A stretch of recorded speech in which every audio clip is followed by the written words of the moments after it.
Miguel Yáñez también es un periodista de fuste chileno, o sea, un hombre, así un hombre mayor, estuvo detenido y la pasó muy mal en la dictadura de Pinochet, logró zafar, hoy es un tipo muy reconocido y que ha venido escribiendo sobre estas cuestiones, de lo que es la minería, la preocupación que también tienen los chilenos. Su último libro estuvo acompañado con la presidenta del Colegio de Periodistas de Chile, donde también en su último libro cuenta cómo las mineras, como ocurre acá, o sea, esa cosa de la hegemonía mediática y cómo las mineras ponen, auspician, sponsorean los grandes medios, y los grandes medios como el Mercurio chileno calla sobre estas cuestiones, ¿no? Así que, bueno, en este marco de lo que ha pasado en Jachal, en San Juan, ¿no? Donde encima lo loco es que el gobernador de San Juan era de Gioja, era de ese pueblo, lo declararon persona no grata y empezaron las movilizaciones, movilizaciones muy fuertes para terminar con la minería cielo abierto después de este envenenamiento de las aguas con ese derrame de cianuro que hubo. Pero vamos a ir saludándolo a Miguel Yáñez y vamos a hablar de todo esto, de la visión chilena, de la preocupación chilena, por todas estas cosas que pasan que también nos atañe a nosotros. Miguel Yáñez, muy buenos días, gracias por estar en contacto con No es lo que parece, acá por la FM, la 96.7 de la ciudad de La Plata, en la provincia de Buenos Aires. ¿Cómo le va? Bien, pero mira, dos pequeñas cosas. Sí. Tengo el audio muy bajito, me llega muy, muy bajito, apenas he entendido. Y algo también, un pequeño detalle, mi nombre es Daniel. Dije Miguel, perdón, discúlpeme. Sí, por favor, dije Miguel.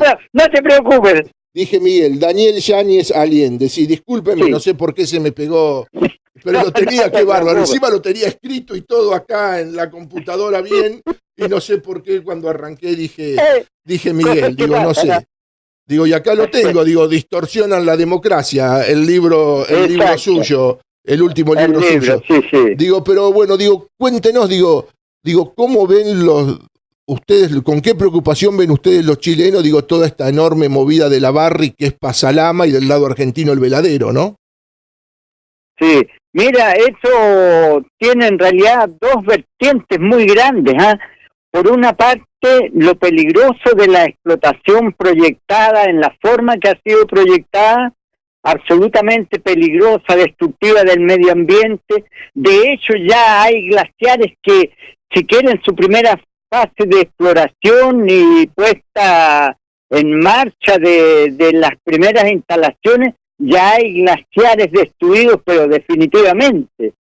Estos individuos llegaron al extremo de creer que tratan con gente, no sé, salvajes, ignorantes, que proponían trasladar del lugar los glaciares que ellos iban a intervenir. Una cosa absolutamente fuera de todo razonamiento de la naturaleza, porque son lugares únicos, irrepetibles.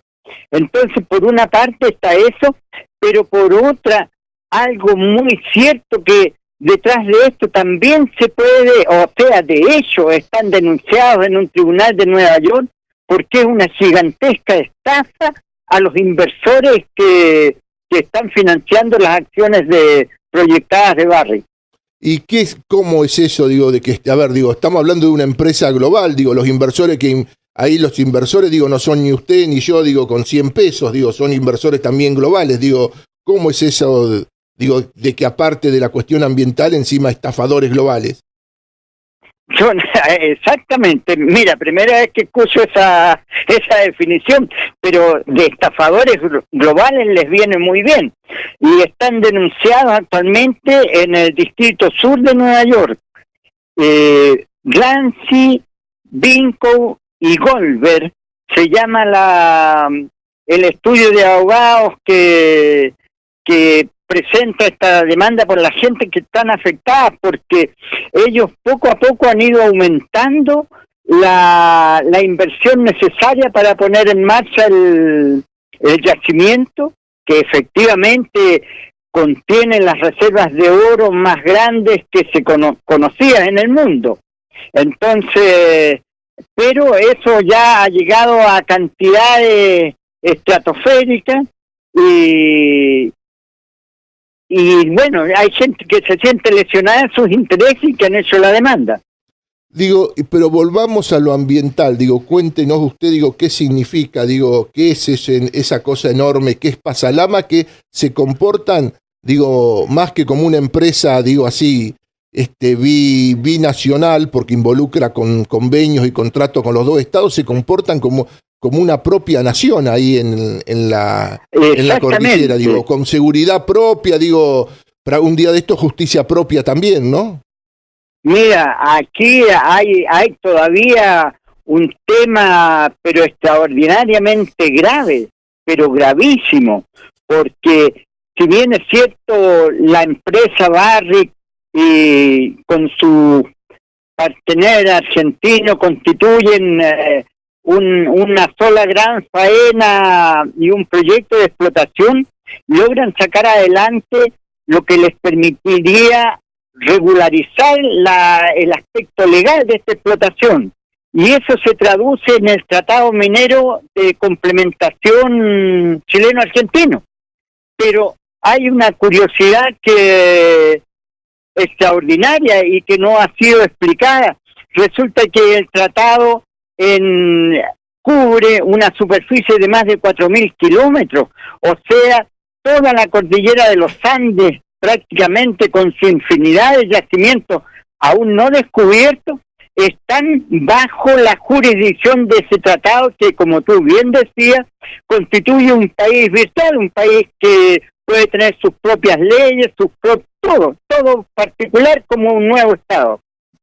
Bien, digo, y esto, digo, usted ha contado o ha denunciado una gran protección mediática del lado chileno, digo, por los medios hegemónicos chilenos, digo. Bueno, es que es así, existe realmente un monopolio mediático. En Chile aquí hablamos del duopolio porque son exactamente dos empresas las que controlan absolutamente la prensa nacional, que uno es la cadena El Mercurio, de una familia Edwards, y la otra la cadena de periódicos de La Tercera, que es familias de apellido Sayer. Entonces ellos tienen el control de las comunicaciones, y lo mismo se da en el aspecto radial. También hay una tremenda concentración de medios, y justamente nosotros como periodistas, con nuestra presidenta, estamos también, o sea, la presidenta del colegio, en acciones y peticiones tendientes a terminar con este monopolio de la información que realmente distorsionan la percepción de los hechos reales en la población que se nutre informativamente de esto, de la información.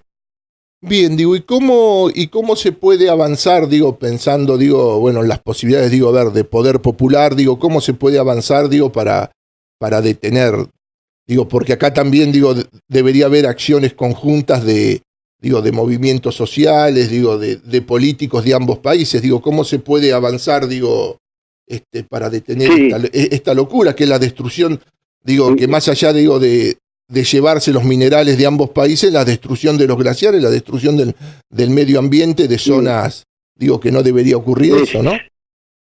Exactamente. Bueno, yo creo que ustedes están más avanzados que nosotros, porque entiendo que tienen cierta limitación en cuanto a la propiedad de los medios de comunicación.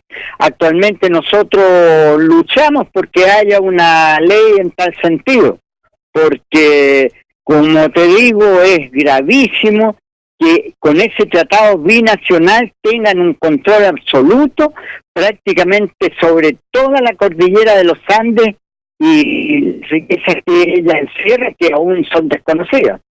Bien, les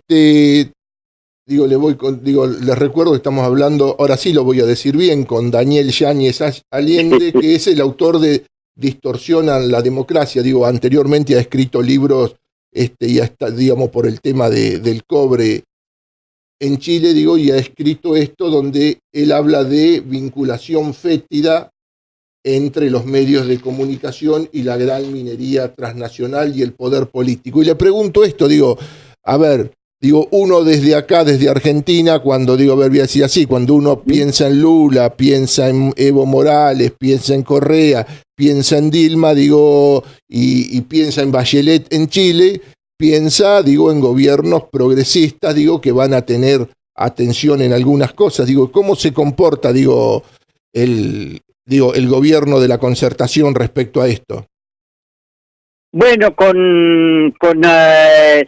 ¿qué te pudiera decir? Con las tibiezas propias de una coalición que tiene en su seno la democracia cristiana, con alas bastante conservadoras. ¿Cómo ante esta situación, digo, cómo respondía, digo, cómo actuaba el gobierno de Bachelet? Y usted me estaba contando algo de, bueno, de alguna tibieza, me decía. Exactamente, te decía que esa tibieza deriva justamente de los componentes políticos de la coalición gobernante, en que cuenta con un partido demócrata cristiano que tiene un sector muy conservador, y bueno, enseguida toda la gama de partidos, hasta un partido socialista que se llama Socialista Renovado, o sea, absolutamente adaptado a este neoliberalismo y la política económica dejada por Pinochet, y un partido comunista que de los males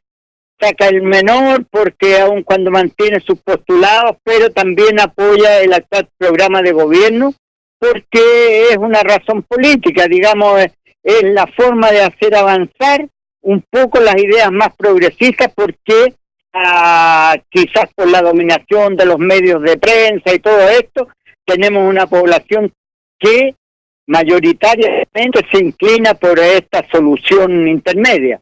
No ha tenido éxito un proyecto más radical, entonces ese es el proyecto actual en el que avanzamos, sí, con progresos ciertos, porque hay reformas en educación, reforma laboral, que se pretende mejorar la situación de la relación trabajador-empresa, pero como te digo, es una situación de bastante tibieza, no lo que uno quisiera, bueno, quienes tenemos un pensamiento un poquito político, un poco más radical. Entonces, en esa situación en la que nos desarrollamos, estamos así, como te decía también, tenemos la esperanza de poder sacar alguna ley que ponga un freno a este monopolio de las comunicaciones que actualmente están en manos de pequeños grupos económicos. Digo, volviendo al tema, digo, de las mineras, ¿no? Digo, ¿cómo es la vinculación de la famosa Codelco con la Barrick? Bueno, mira, ellos, digamos, la vinculación es total, pero en niveles muy superiores, niveles que, digamos que de aquí ya tenemos que pensar en el club de Bilderberg, que trabaja desde años en las sombras, pero que maneja las finanzas y las políticas mundiales. Al punto te escuché mencionar algo de la fetidez de la política, y yo en alguna parte señalo, y voy a contarles a ustedes, a quienes quieran escuchar, un ejemplo del poder infame que tienen. En Chile hubo, es decir, la persona está viva todavía, pero no en tanto que político activo, un senador llamado Jorge Lavandero, que luchó mucho por recuperar, digamos, por obtener que las empresas mineras pagasen siquiera un impuesto, pagasen lo que debían por controlarlas, etcétera. Y este senador simplemente fue bajado. Inventaron toda una conspiración, una confabulación, estuvo más de 2 años preso y actualmente es un hombre, bueno, desprestigiado a nivel nacional, porque la máquina publicitaria de ellos se encarga de eso y prácticamente no tiene voz. Él no ha callado jamás, continúa luchando, pero es, qué sé yo, un trabajo de hormiga comparado con estos elefantes de la economía. Sí, contémosle a la audiencia que el senador chileno Lavandero ahí sufrió toda una causa por abuso de menores, una cuestión así, muy, muy loca. Algo que le inventaron de pe a pa. Sí, digamos que, vamos a decir así, uno lo escucha y cuesta, la verdad cuesta creerlo, cuesta digerirlo, Exacto. ¿no? que se llegue a esa situación, exactamente, ¿no? Pero con plan muy bien montados, con toda clase de recursos, con toda la prensa a su disposición, entonces obtienen el resultado. Que a mí lo que me llamó la atención, digo, favorablemente, es que la presidenta del Colegio de Periodistas de Chile, digo, se sentó al lado de él, digo, y Javiera Olivares es una persona, digo, altamente prestigiosa, ¿no? Sí. Sí, porque, bueno, como te digo, quienes tenemos claridad a través del pensamiento político y de los manejos de estos sectores económicos, entonces se comprende perfectamente lo que pudieron hacer con un senador. Pero yo señalo eso para mostrar la fetidez que hay detrás de estos manejos económicos y el enorme poderío que es inimaginable, donde pueden a un hombre que era presidente del Senado. No era un senador que integraba un grupo, era presidente, era la tercera autoridad del país, y sin embargo logran meterlo preso por más de 2 años. Entonces hay que pensar lo que eso significa, la capacidad que ellos tienen de acallar a quien quieran. Bien, lo que para finalizar, digo, ¿sí? Yo voy a leer esto, la contratapa de Distorsionan la Democracia, Distorsionada Democracia, ese es el nombre exacto, de Distorsionan la Democracia. Usted arranca diciendo: señores diputados, fraude, robo o estafa, llámenlo como quieran, pero investiguen. Así que la última palabra, digo, se la dejo a usted, Daniel. Bueno, es triste constatar, pero ese llamado desesperado que hago en mi libro realmente no encuentra eco en el Parlamento chileno, porque los intereses son muy grandes y vemos que todavía hay votaciones generales en el Parlamento que apoyan y echan un manto de oscuridad sobre todos los robos y las malas inversiones o robos directamente que ocurren en la actividad del cobre, que es la principal actividad en la economía chilena. Entonces, es un llamado desesperado, pero realmente también con optimismo de que tendremos que ir avanzando y justamente y otros y personas notables que también están día a día luchando y haciendo conocer esa voz, en algún momento cambiará la percepción. En todo caso, por ejemplo, en Chile hay un 83% de la población que quiere la renacionalización del cobre. Entonces el trabajo tampoco no es vano, todo eso que necesitan perseverar, y gracias a ustedes por esta oportunidad, porque permite hacer llegar este llamado a muchas otras personas en que nuestros hermanos del otro lado de la cordillera también están sujetos a estos mismos problemas y sufren el mismo abuso de las grandes transnacionales. Así que un llamado a continuar la lucha y ser optimistas.